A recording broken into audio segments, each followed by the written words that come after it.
management acumen, and moral courage necessary to safeguard taxpayer dollars and the integrity of HUD's mission. I am honored by your consideration today. Thank you, and I look forward to your questions.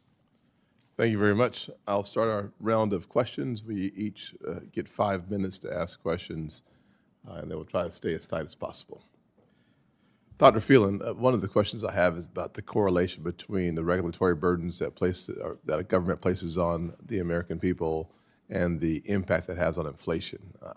My assumption is that under President Trump, we've seen relaxing of the regulatory burden, which ultimately is a good thing. And some have said that the cost of those burdens could be as high as $2,100 per family of 4, and regulatory costs passed down. Your thoughts on the correlation between the regulatory burden and inflation? Thank you, Senator, and thank you for meeting me in your office. Regulatory burdens matter. The CEA, which I'd be honored to, if confirmed, has a crew of excellent PhD economists. They came out recently on simply the cost of the regulatory burden when it comes to housing can be as high as $100,000 per house. In general, what you need is an economy that creates new businesses, that creates new opportunities.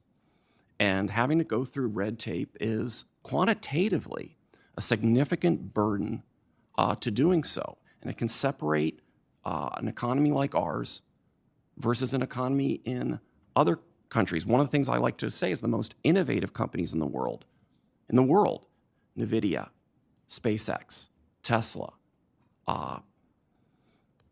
Apple, these are all American. That points to a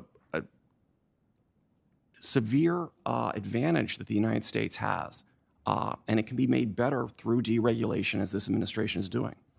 I will say the much celebrated, at least by the members of the Senate, housing bill that we passed actually reinforces the notion that there is a way for us to impact positively affordability. And I believe it was Senator Rounds who has a bill on NEPA reform, and as part of that, that NEPA reform could accelerate the path to building more houses faster without the hurdles, $100,000 hurdle that you just suggested. I think it's an important part of the equation, how we long-term have impact on the housing market. I'll ask you a second question as relates to the time that you and I spent in my office. We talked a little bit about artificial intelligence, and you made a couple of comments that I thought was helpful. Let me preface it with this, though. The average person in our country is rightfully concerned about a technology they know so little about. We know about search engines, we know about 2 or 3 companies, but we have a lot to still learn about the impact, positive or negative, of artificial intelligence on this country. I think ultimately it can have a positive impact, but without any question, when you think about job disruption, electricity costs, impact on rural parts of our country, many Americans throughout South Carolina, where they're building a $9 billion data center in Charleston metropolitan area and another one in the upper part of the state, many Americans are very concerned about the initial impact from a job perspective, as well as some of the undue burdens that could be placed on them as opposed to the AI companies. Any thoughts on how we've seen the transformation in our economy over the last 100 years or so based on technology? Thank you, Senator. Yes, I remember our conversation about that. And I believe what I said was whenever something comes up, I, as an academic, look back at history.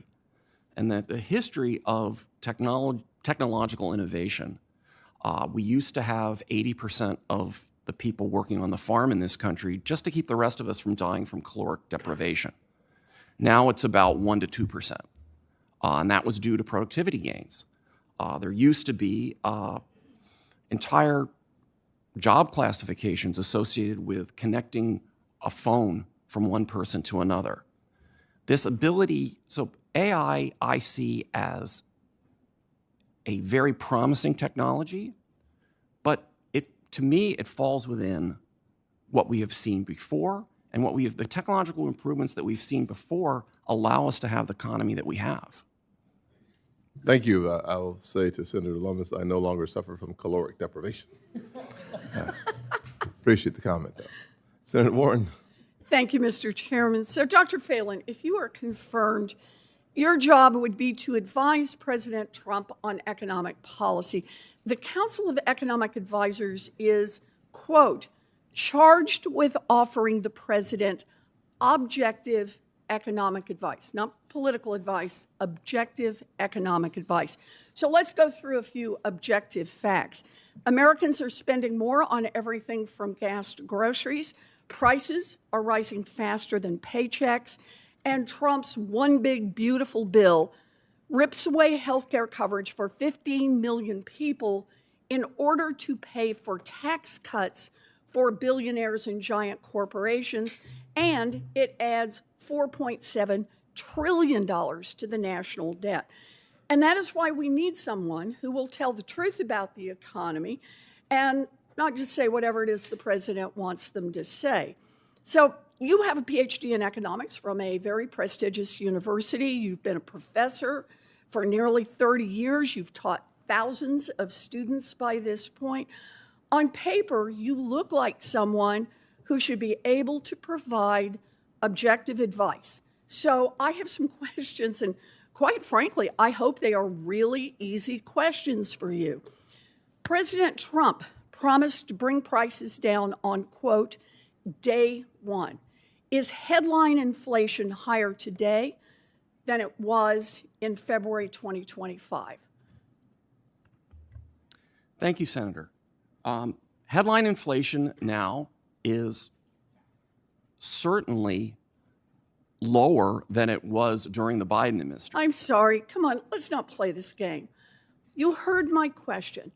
President Trump was sworn in January 2025 under the promise he would lower costs on day one. The question I'm asking is inflation, headline inflation, today higher than it was in February 2025? It's a fact question. Thank you, Senator.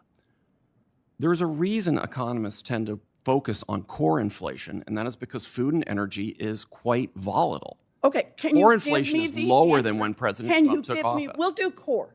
Can you give me the answer on headline inflation? I don't want to know how fast you can dance.